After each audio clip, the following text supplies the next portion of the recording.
తాకట్లో ఉన్న బంగారాన్ని విడిపించి ఆ రోజున మార్కెట్ ధర కట్టి మిగిలిన డబ్బును మీకు అందిస్తుంది కొమ్మూరి గోల్డ్.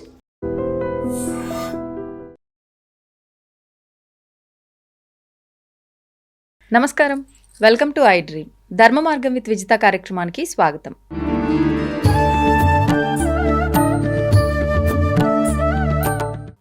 మా లలిత సహస్రనామాలు అయితే ముఖ్యంగా ఒక్కొక్క నామం ఒక్కొక్క మంత్రంతో సమానం అంటూ ఉంటారు.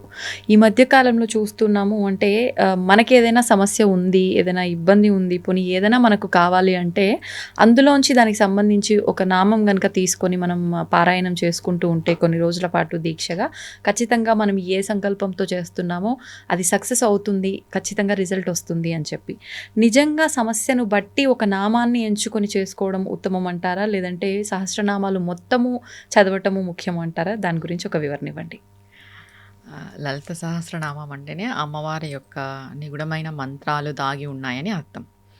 అసలు ఆ నామాలకి మించిన నామం లేదు ఈ కలియుగంలో.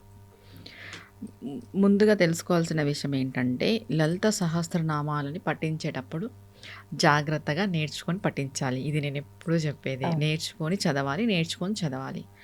గురువు ఉపదేశం తీసుకొని చదవాలి. గురువు ఉపదేశం అంటే మాకు పెద్ద పెద్ద గురువులు లేరండి, మేము ఎలా ఉపదేశం తీసుకోవాలంటే మామూలుగా టెంపుల్స్లో అయ్యవార్లు ఉంటారు, పురోహితులు, వాళ్ళు చెప్పినప్పుడు వినడము, ఇలా చేసుకొని మనం స్టార్ట్ చేసుకోవాలి.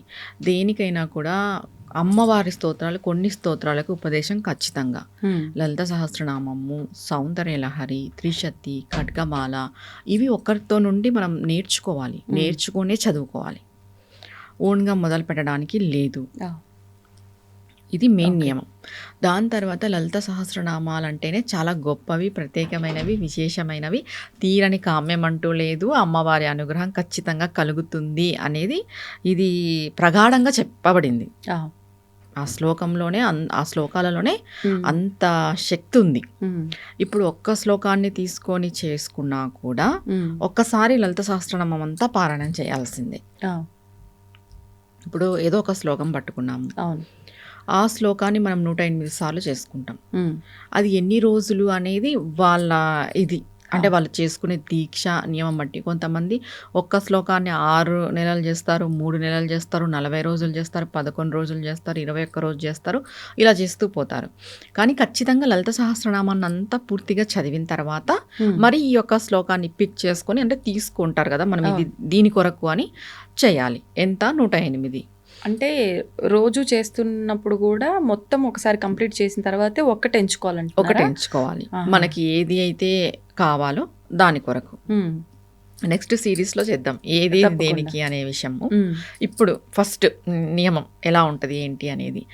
ఇప్పుడు దీక్షగా చేసేవాళ్ళు ఖచ్చితంగా దీక్షా నియమాలు పాటించాలి. ఈ స్తోత్రాన్ని అంటే ఇట్లా 108 పట్టుకుంటాం కదా, ఒక శ్లోకాన్ని 108 సార్లు ఇన్ని రోజులని ఖచ్చితంగా మాంసాహారం తినకూడదు.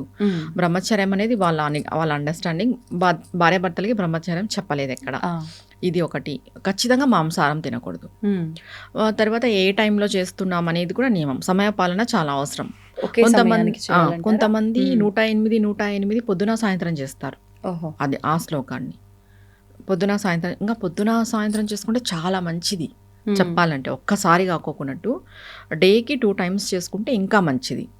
అది మీ కామ్యం కొరకు ఏ శ్లోకం అయితే కావాలో ఆ శ్లోకాన్ని పట్టుకొనేసి మనం చేస్తాం. లేదు, కొంతమంది ఎలా చేస్తారంటే, ఇది చాలా ప్రత్యేకమైనది ఇప్పుడు నేను చెప్పేది. 183 నామాలు ఉన్నాయి కదా లలిత సహస్రనామాల్లో. డైలీ ఒక నామాన్ని 108 సార్లు చేస్తారు. ఫస్ట్ నామం, సెకండ్ నామం, థర్డ్, ఇలా చేసుకుంటూ పోవడం ఇంకా చాలా మంచిది. అది ఎంత ఫలితాన్ని ఇస్తుంది అనేది చెప్పడం చాలా కష్టం. కానీ కంప్లీట్ చేసేలో అంటే కంప్లీట్ చేయడానికి కూడా చాలా టైం పడుతుంది. కొన్ని అవరోధాలు రావచ్చు, కానీ కంప్లీట్ చేయకపోయినా కూడా మనకి జరిగే మంచి అంతా జరుగుతుంది. అలా అవరోధాలు వస్తాయా నిజంగా? రావచ్చు. అంటే 183 రోజులు దగ్గర చాలా డేస్ పడుతుంది. అవును. ఇప్పుడు మధ్యలో మీరన్నట్టు ఏదైనా అడ్డంకి వచ్చినా మళ్ళీ అక్కడి నుంచే మొదలు పెట్టొచ్చు కదా తర్వాత అయినా అక్కడి సరే? నుంచే మొదలు పెట్టచ్చు తర్వాత అయినా సరే. మ్మ్. ఎక్కువ రోజులు అడ్డంకి కాదు, మ్మ్. కొద్ది రోజులు అడ్డంకి వచ్చినా మళ్ళీ అక్కడి నుండి మొదలు పెట్టచ్చు. ఒకవేళ అసలు మొదలు పెట్టలేని పరిస్థితే వచ్చింది అనుకుందాం, మనం ఒక 50 చేసాము, ఒక 60 చేసాము, అసలు మొదలు పెట్టలేని పరిస్థితే వచ్చింది, కానీ ఏదో అయిపోతుందని భయపడే అవసరం అయితే లేదు, ఏమీ కాదు. కానీ మనం ఈ 50-60 చేసిన దాని ఫలితం అమోఘంగా అమ్మవారు అనుగ్రహిస్తుంది. మ్మ్. కానీ చాలా మందిలో మీరన్నట్లు మధ్యలో ఆపేసాము, మళ్ళీ చేయలేకపోతున్నాము, ఏం జరుగుతుందో ఏమో, ఈ టెన్షన్ ఎక్కువగా ఉంటుంది. లేదు, ఏమీ జరగదు. అంటే ఇది ఏమీ జరగదని ఎందుకు చెప్తున్నాను అనంటే, ఈ ఒక్క శ్లోకం తీసుకొని చేసుకునేది కామ్యం కొరకు చేస్తాం. మ్మ్. ఈ 183 శ్లోకాలు అనేది అమ్మవారి కొరకు చేస్తాం మనం, మ్మ్. ఆమె కోసం చేస్తాం, ఆమె అనుగ్రహం కోసం చేస్తాం. కాబట్టి ఆ. ఆమె మనతో ఎన్ని చేయించాలని రాసి ఉంటే అన్నే చేస్తాం. ఇప్పుడు 11 శ్లోకాలకే స్టాప్ కావచ్చు, కానీ ఖచ్చితంగా ఫలితం ఇస్తుంది అమ్మవారు. మనం జీవితంలో జరగని మిరాకిల్స్ అన్ని జరుగుతాయి పోనీ ఇది చేయడం వల్ల. నేను 11 చేస్తా లేకపోతే 21 చేస్తా అట్లా సంకల్పం పెట్టుకొని చెయ్యొచ్చు అంటారా? లేదు. లేదంటే అట్లా చేయొద్దు? చేస్తే మొత్తం చేయాలి, మొత్తం. లేదా మన కామ్యం కొరకు ఏ శ్లోకం అయితే ఉందో ఆ శ్లోకం చేయాలి. మ్మ్. ఎందుకంటే మన కామ్యం కొరకు చేసేది మన వరకు, మన నీడ్ కోసము ఒక శ్లోకాన్ని తీసుకొని చేసుకుంటాము. ఈ 11 శ్లోకాలు 20 శ్లోకాలు అనేది అలా కాదు, ఎందుకంటే 183 శ్లోకాలు ఉన్నాయి కాబట్టి మొత్తము చేయాలి కంప్లీట్గా. ఓకే. మొత్తము అంటే సంకల్పం పెట్టుకొని అమ్మ నేను నీ కొరకు చేస్తాను, నీ అనుగ్రహం కావాలని చెప్పి స్టార్ట్ చేసి మ్మ్. ఎంతవరకు వీలైతే అంతవరకు మొత్తం చేయడానికి ప్రయత్నం చేయండి. మ్మ్. ఒకవేళ మధ్యలో ఆపేసే పరిస్థితి వచ్చినా ఏమీ జరగదు, ఆ. ఇది అమ్మవారి కొరకు చేస్తాం కాబట్టి. కానీ చాలా చాలా చాలా మంచి ఫలితం ఉంటుంది, అది చెప్పలేము ఇంత ఫలితము అని. మ్మ్. మన జీవితానికి ఏం కావాలో అమ్మ అది ఇస్తుంది, జీవితం సెట్ అయిపోతుంది. మ్మ్. మనకి ఒక మంచి వే దొరకలేదు, మనం చాలా జీవితంలో ఇంకా సెటిల్ అనే విషయం మనం మాట్లాడకూడదు, సెటిల్ అనేది ఎప్పుడు ఉండదు. మనకి ఇంకా మంచి దారి దొరకలేదు, మనం ఇంకా ఏదో కొంచెము కన్ఫ్యూజన్లో ఉన్నాము, ఒక స్థిరత్వం లేదు మ్మ్. అనే దానిపైన మనము దీన్ని మొదలు పెట్టినామంటే, మ్మ్.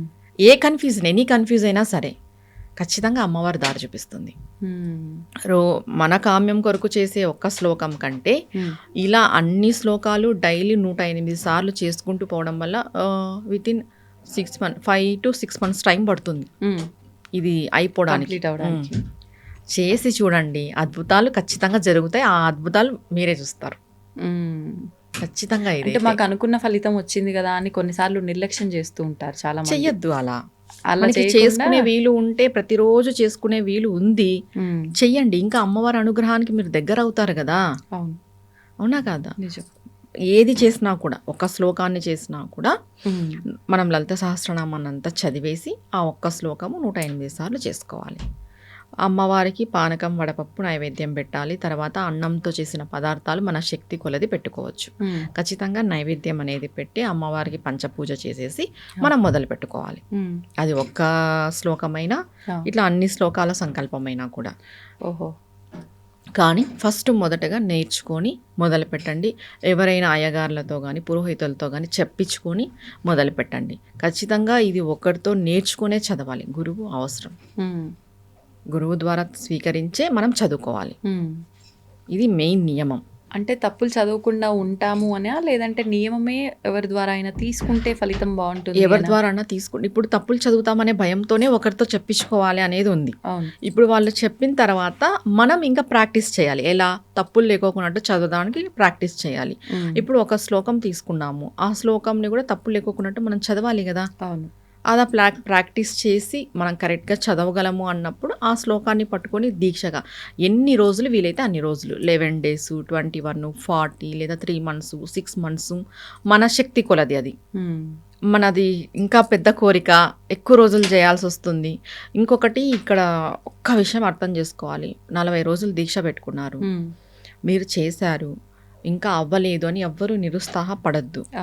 ఎందుకంటే మన బ్యాడ్ కర్మ అనేది ఎక్కువగా ఉన్నప్పుడు అడ్డుపడుతుంది. ఆ. ఈ బ్యాడ్ కర్మ కొంచెం తగ్గిన తర్వాత మనం దేనికి ఇప్పుడు జనవరిలో చేసింటాము, అది ఖచ్చితంగా ఆగస్టులో మనకు జరుగుతుంది. చేసిన వెంటనే జరగలేదు అని నిరుత్సాహపడద్దు, ఖచ్చితంగా జరుగుతుంది. మనం చేసిన పూజ ఫలము దానము ధర్మము ఏది ఎటుపోదు, మనకు ఖచ్చితంగా అది వస్తుంది రిటర్న్ అనేది. ఇది నమ్మకంతో చేయాలి. ఇది ఒక పరీక్ష అని కూడా అనుకోవచ్చు. ఆలస్యం అవుతుంది అంటే నీకు ఎంతవరకు ఓపిక ఉంది అనేది కూడా. మన కర్మ అనేది ఒకటి ఉంటుంది కదా, మా బ్యాడ్ కర్మ అనేది. అది ఉన్నప్పుడు మనం అనుకున్నవి జరగాలంటే ఎలా జరుగుతుంది? ఆ కర్మను తగ్గించుకోవడానికి ఈ క్రియ. ఇప్పుడు అదే కర్మ ఇప్పుడు 6 నెలలు ఉంటుంది బ్యాడ్ కర్మ. నువ్వు ఇది ప్రయోగం చేసావు, అది 3 నెలలకు వస్తుంది. ఈ 3 నెలలు కూడా నేను వెయిట్ చేయలేనంటే ఎలా? అవునా కదా? ఈ 3 నెలలకు పోతుంది అది బ్యాడ్ కర్మ అనేది. నీకు 4th మంత్ నుండి గుడ్ టైం స్టార్ట్ అవుతుంది. కానీ లేదు, నేను ఇప్పుడు 40 రోజులు చేసేసాను, నాకు వెంటనే రిజల్ట్ రాలేదు అనుకోవడానికి ఎలా? కొంతమందికి మంచి కర్మ నడుస్తుంటుంది, మీరు ఇలా చేస్తారు, వెంటనే రిజల్ట్ వచ్చేస్తుంది. రిజల్ట్ రాలేదు అనుకోవద్దు, ఖచ్చితంగా రిజల్ట్ వస్తుంది. లేట్ కావచ్చు కానీ ఖచ్చితంగా రిజల్ట్ వస్తుంది. నమ్మకంతో మొదలు పెట్టండి, నేర్చుకొని మొదలు పెట్టండి. మొదలు పెట్టడానికి ఏదైనా తిథి వార నక్షత్రాలు ఏమైనా చూసుకుంటే ఫలితం ఇంకా బాగుంటుందంటారా? మంచి పని చేయడానికి అయితే తిథి వార నక్షత్రాలు అవసరం లేదు, ఎందుకంటే మనం అమ్మవారిని పట్టుకుంటున్నాం కాబట్టి అవసరం లేదు. ఒకవేళ ఇది నమ్మే వాళ్ళు ఉంటారు కాబట్టి శుక్రవారం, మంగళవారం, ఆదివారం ఇలా చేసుకోవచ్చు. పౌర్ణమి రోజు, అష్టమి, పౌర్ణమి, అమావాస్య. అష్టమి చాలా మంచిది, అష్టమి రోజు మొదలు పెట్టుకుంటే చాలా చాలా మంచిది. అలా చూసుకొని ఒకవేళ సెంటిమెంట్ ఉన్న వాళ్ళు ఇలా మొదలు పెట్టుకోవచ్చు. లేదు ఈ వీడియో చూశారు, వెంటనే మొదలు పెట్టుకోవాలనిపించింది, లేట్ చేయొద్దు, మొదలు పెట్టేసేయండి. కానీ డైలీ ఏ టైంకి అయితే చేయగలరో అది డిసైడ్ అయ్యి మొదలు పెట్టేసేయండి, అంతే. ఓకే. అయితే ముఖ్యంగా ఐశ్వర్యాలు అంటూ ఉంటాం, అందులో అష్ట ఐశ్వర్యాలు అంటూ ఉంటాం. అసలు ఏంటి అష్ట ఐశ్వర్యాలు అంటే? ధనము, డబ్బు, బంగారం, ఇవేనా ఇంకేమైనా ఉన్నాయా? ఐశ్వర్యము అంటే ధనము, సంపద, మనం అనుభవించే రీతి. ఐశ్వర్యము అంటే దాంట్లోనే వస్తాయి. అంటే అందరూ ఏమనుకుంటారు, ఐశ్వర్యము అంటే అధిక ధన సంపద, ధనలాభం ఇలా అనుకుంటారు. ధన సంపద వేరు, ఐశ్వర్యం వేరు. మనం ఏదైతే ఉన్నదాన్ని అనుభవించగలుగుతామో దాన్ని ఐశ్వర్యము అంటారు. అదే నిజమైన ఐశ్వర్యం చెప్పాలంటే. ఇప్పుడు మనకి చాలా డబ్బు ఉంటుంది, మనం అనుభవించలేకపోతున్నాము, అది ఐశ్వర్యం కాదు, అది ధన సంపద అంతే. వాళ్ళ ఆస్తి ఉంది, వాళ్ళకి ధనం ఉంది, వాళ్ళ ఐశ్వర్యవంతులు కాదు. వాళ్ళని ఐశ్వర్యవంతుల కింద లెక్క చేయడం తప్పు. ఐశ్వర్యవంతుడు అంటే ఉన్న దాంట్లో కూడా ఉన్నది అనుభవించి తృప్తి చెందేవాడు నిజమైన ఐశ్వర్యవంతుడు. ఇంకా అష్ట ఐశ్వర్యాలు అని అంటే 8 ఐశ్వర్యాలు ఉన్నాయి. ప్రతి ఒక్క మానవుడికి, ప్రతి ఒక్క జీవికి అవసరం ఈ 8 ఐశ్వర్యాలు అనేటివి. ఏంటి అంటే ఆదిలక్ష్మి ఒకటి, సంతానలక్ష్మి ఒకటి, గజలక్ష్మి ఒకటి, విజయలక్ష్మి, విద్యాలక్ష్మి, తర్వాత ధనలక్ష్మి, ఇంకొకటి సంతానలక్ష్మి, ధాన్యలక్ష్మి, ఇలా ఉన్నాయి లక్ష్ములు. ఈ 8 కూడా అవసరం. ఈ 8లో ఏది ఎక్కువ అవసరం అనేది చాలా ఇంపార్టెంట్. అంటే ఒక్కొక్కరికి ఒక్కొక్కటి ఎక్కువగా అవసరం ఉంటుందా? అందరికీ ఒకటే ఎక్కువగా అవసరం ఉంటుందా? అందరు ఏమనుకుంటారంటే ధనలక్ష్మి అవసరమా అనుకుంటాం. అవును, కానీ ధనలక్ష్మి కంటే నేను ఇంతవరకు ఇప్పుడు చెప్పింది 7 లక్ష్మిలే చెప్పాను, ఒక లక్ష్మి చెప్పలేదు.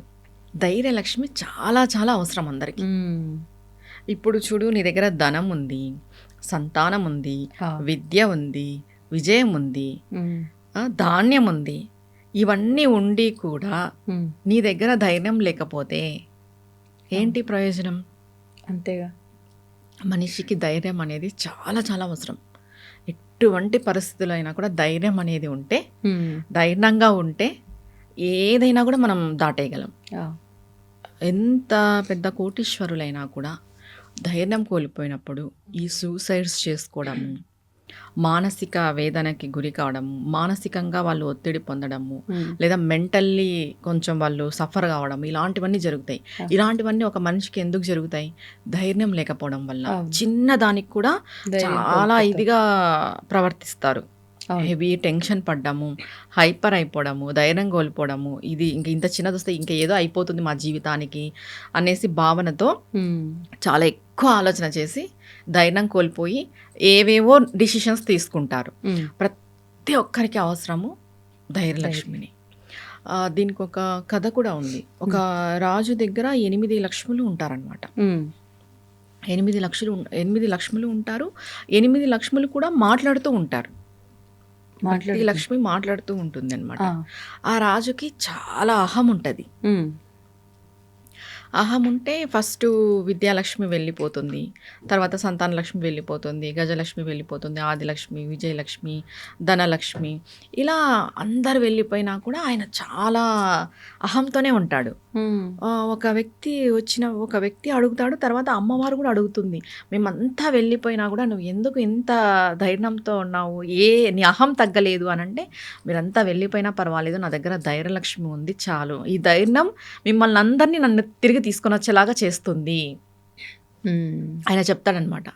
ఆ లక్ష్మి పోకూడదు, ఆ లక్ష్మి పోకోకున్నట్టు కాపాడుకునే బాధ్యత నాది, ధైర్యలక్ష్మి పోకోకున్నట్టు చూసుకునే బాధ్యత నాది. ఆ లక్ష్మి పోయి మీరంతా ఉన్నా కూడా ప్రయోజనం లేదు, మీరంతా వెళ్ళినా నాకేం బాధ లేదు, ఆ లక్ష్మి ఒకటి నా దగ్గర ఉంటే నేను మిమ్మల్ని అందరినీ తెచ్చుకోగలను తిరిగి, ఆ నమ్మకం నాకుంది. ఉమ్. ధైర్యలక్ష్మి చాలా అవసరం. అలా అని మిగిలిన లక్ష్ములు అవసరం లేదా అంటే, అన్నిటికంటే ఎక్కువ అవసరం ధైర్యం. ఆ. ఇంకా మిగిలిన లక్ష్ములు, అష్టలక్ష్ముల్లో ఐశ్వర్యము అవసరమే, సంతానము అవసరమే. ఆదిలక్ష్మి అంటే మనం ఏదైనా మొదలు పెట్టిన పని, ఆమె మొదలు ఏదైతే ఉందో అది సక్సెస్ అయ్యడానికి ఆమె అవసరమే. విజయలక్ష్మి అంటే ప్రతి విజయాలను మనకి ప్రసాదించే లక్ష్మి, ఆమె అవసరమే. ధాన్యలక్ష్మి, ఆమె లేకపోతే మనకి గడవదు. అవును. అంటే మరి మనం ఏం చేస్తే ఎలా ఉంటే ఈ లక్ష్ములందరూ మనతో పాటు ఉంటారు? ఏం చేస్తే ఎలా చేస్తే అంటే, ముందుగా మనం దైవారాధన, ఇది మస్ట్. దాని తర్వాత ధర్మ ప్రవర్తన, ఇది ఇంకా మస్ట్. దైవారాధన లేకపోయినా కూడా ధర్మ ప్రవర్తన అనేది చాలా ఇంపార్టెంట్. దీని తర్వాత ఈ 8 లక్ష్ములు ఉన్నాయా లేదా అనే విషయం కూడా మనం చెక్ చేసుకోవచ్చు. మనలో మనకి ఏమేమి ఉన్నాయి. ఇప్పుడు కొంతమందికి సంతానం ఉండదు, సంతాన లక్ష్మి లేదు. కొంతమందికి ధైర్యం ఉండదు, నా దగ్గర ధైర్యలక్ష్మి లేదు. కొంతమందికి ధనం ఉండదు, నా దగ్గర ధనలక్ష్మి. మనం చెక్ చేసుకోవచ్చు మన దగ్గర ఏ లక్ష్మి ఉంది అని, ఏ లక్ష్ములు ఉన్నారు, ఏ లక్ష్ములు లేరు అని. కొంతమంది ఏ పని చేసినా కూడా సక్సెస్ ఉండదు. అవును. పెద్ద పెద్ద విజయం అంటూ ఉండదు, విజయలక్ష్మి ఉండదు. అంతే కదా. అవును. ఇలా కొంతమంది ఎలా అంటే, కొంతమంది ఇళ్లలో ధాన్యానికి లోటు ఉంటుంది, ఎంతైనా ఉండి ధాన్యానికి లోటు ఉంటుంది, ధాన్యలక్ష్మి ఉండదు. మనం తిండికి ఇబ్బంది పడ్డామో, ఉన్నా తినకపోకపోవడమో. ఇప్పుడు ఈ 8 లక్ష్ములు ఉన్నారు కదా, ఈ 8 లక్ష్ముల్ని కూడా అనుభవించేది ఉంటేనే అవి మనకు ఉన్నట్టు. అవును. నీ దగ్గర ధాన్యం చాలా ఉంది, నువ్వు తినలేకపోతున్నా, ఉండి ఏం ప్రయోజనం? అంతే కదా. నువ్వు అనుభవించలేంది ఏదైనా కూడా వృధానే. నువ్వు ఏదైతే ఒక విక్టరీ కానీ, ఒక సంతానం కానీ, ఒక ధాన్యం కానీ, ఒక ధనం కానీ, ఏదైనా వీటన్నిటిని నువ్వు అనుభవించగలిగితేనే నీకు అవి ఉన్నట్టు స్థిరంగా చెప్పాలంటే. ఇప్పుడు మనం వీటిని ఏం చేయాలి, ఎలా చేయాలి, ఉండాలి అంటే మనం చెప్పుకున్నట్టు ధర్మ ప్రవర్తన ఖచ్చితంగా ఉండాలి. ఇది ఉంటే ఖచ్చితంగా ధైర్యలక్ష్మి ఆటోమేటిక్గా ఉంటుంది. ఎప్పుడైతే ఒక మానవుడు ధర్మంగా ఉన్నాడు, ధర్మము అనంటే ఏదో వేదాలను, ఉపనిషత్తులను పొద్దున్న లేచినప్పటి నుండి పూజా కార్యక్రమాలు చేసేయడం ధర్మం అని చెప్పలేదు. ధర్మము అంటే నువ్వు పక్కన వ్యక్తికి, పరులకి హాని చేయకోకున్నట్టు ఉండడం ధర్మం. కానీ ఎవరికి తోచింది, ఎవరికి నచ్చింది అదే ధర్మం అనే ప్రవర్తనతోటే ప్రస్తుతం ఉన్నారు. కానీ నిజమైన ధర్మం అనేది ఎలా తెలుస్తుంది అంటారు మరి? నిజమైన ధర్మం అంటే నీ వల్ల ఒకరు బాధపడకూడదు, నీ వల్ల ఒకరు సఫర్ కాకూడదు. తెలిసి తెలియక ఎన్నో చేస్తుంటాం, తెలిసి కొన్ని చేస్తాం, అది పొరపాటు. తర్వాత నువ్వు ఒక హిందువుగా పుట్టినావు, నువ్వు సనాతన ధర్మంలో ఉన్నావు. నేను హిందువుగా పుట్టి సనాతన ధర్మానికి నేను ఎలా ఉపయోగపడుతున్నాను అనేది ప్రతి ఒక్క హిందువు చెక్ చేసుకోవాలి. నువ్వు హిందువుగా పుట్టి ప్రయోజనం లేదు నువ్వు సనాతన ధర్మాన్ని పాటించకపోతే.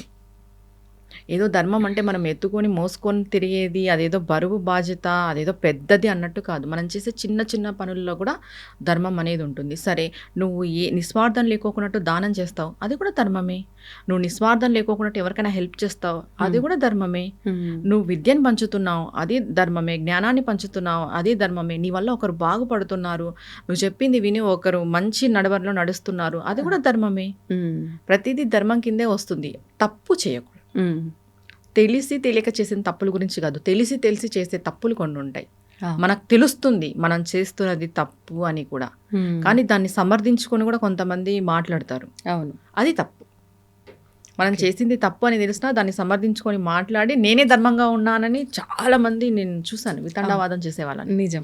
అది తప్పు. అప్పుడు మనమే అంటే అపోజిట్ లో ఇంకా వేస్ట్ వాదించటము, మురుకులతో వాదించడం అనవసరం అనిపిస్తుంది. నిజంగా మురుకులతో వాదించకూడదు. నిజంగా అట్లాంటి సిచ్యువేషన్ లో వదిలేయడమే మంచిదా? ఇప్పుడు జ్ఞానితో అన్నా మనం వాదిస్తే మనకి జ్ఞానం వస్తుంది. ఒక జ్ఞానితో మనం వాదించినాము అంటే జ్ఞానం వస్తుంది. అజ్ఞానితో వాదిస్తే ఏమొస్తుంది? సమయం వృధా అవుతుంది. అంతే. ఇప్పుడు మూర్ఖుడు అని తెలిసిన తర్వాత వాదించకూడదు. నేనైతే వాదించకూడదని చెప్తాను. మన సమయం వృధా, తర్వాత మన మైండ్ కూడా అప్సెట్ అయిపోతుంది. అవునా కదా? వాదించడం అనవసరం.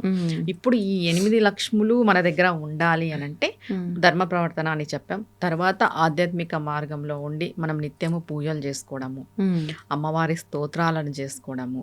ఒక్కటే, ఏ లక్ష్మి ఉన్నా ఏ లక్ష్మి లేకపోయినా ధైర్య లక్ష్మిని ప్రసాదించమని ప్రతి ఒక్కరు అడగాలి.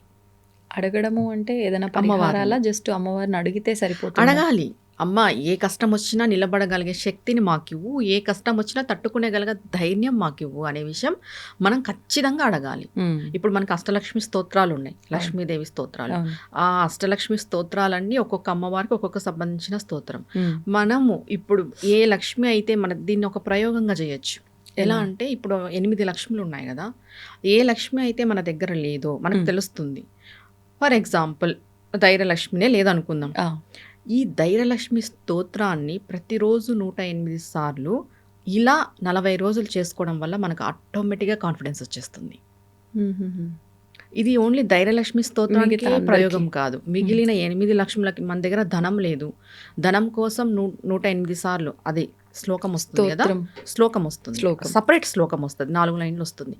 ఆ శ్లోకంని 108 సార్లు చేయాలి 40 రోజులు. నీకు సంతానం లేదు, సంతాన లక్ష్మి స్తోత్రము 108 సార్లు చేయాలి ప్రతిరోజు, 40 రోజులు చేయాలి. సంకల్ప బలం గట్టిదై ఉండాలి, నమ్మకంతో చేయాలి. ఖచ్చితంగా ఈ 8 లక్ష్ముల స్తోత్రాన్ని ఫస్ట్ ఒకసారి చదివేయాలి. 8 లక్ష్ములని స్తుతించాలి. తర్వాత దానిలో ఒక్క స్తోత్రాన్ని, మనకి ఏదైతే ఏ లక్ష్మి అయితే మనకి కావాలో ఆ లక్ష్మీ స్తోత్రాన్ని ప్రతిరోజు 108 సార్లు ఇలా 40 రోజులు చేసుకోవాలి. ఖచ్చితంగా రిజల్ట్ ఉంటుంది. అది మనం బాగా ఎక్స్పీరియన్స్ కూడా చేస్తాము, ఖచ్చితంగా జరుగుతుంది. చేస్తూ అంటే ఎవరి నిత్యము ఆచరించే పనులు వాళ్ళు చేసుకోవచ్చా? ప్రత్యేకించి ఇది ఒక దీక్షలాగా చేయాలంటారా? దీక్షలాగా ఏం లేదమ్మా. ఇప్పుడు సంతాన లక్ష్మి కావాలనుకున్న వాళ్ళు బ్రహ్మచర్యం చెప్పలేము, అవునా కదా? దీక్ష ఏం లేదు. ఏ టైంకి అయితే చేస్తారో, ఏ టైం డైలీ అదే టైంకి చేసుకోవచ్చు. మార్నింగ్ చేసుకుంటారా మార్నింగ్ చేసుకోండి, ఈవినింగ్ చేసుకుంటారా ఈవినింగ్ చేసుకోండి. ఖచ్చితంగా 40 రోజులు చేసుకోండి 108 సార్లు ఒక్క శ్లోకాన్ని. మనకు ఇప్పుడు అర్థమైపోతుంది మనకి ఏం లేదు మన దగ్గర అని. దాన్ని బట్టి అది మనం ఫిల్ చేసుకోవడానికి ఈ పరిహారం చేసుకుంటే ఖచ్చితంగా మంచి ఫలితం ఉంటుంది. ధన్యవాదాలు. నమస్తే అమ్మా. తవ్వుతూనే శివలింగం సరే దాన్ని అట్లా కప్పేసేయండి, చూపించదండి. మూర్తి పూజ కాదు, సాక్షాత్ బ్రజేంద్ర నందన భగవాన్ ఉన్నారు మూర్తులు. ఏమీ ఆశించకుండా ఆరాధించే వాళ్ళు కూడా ఉన్నారా ప్రభుజీ? నిజమైన భక్తి అంటే మనకు తెలియదు కాబట్టి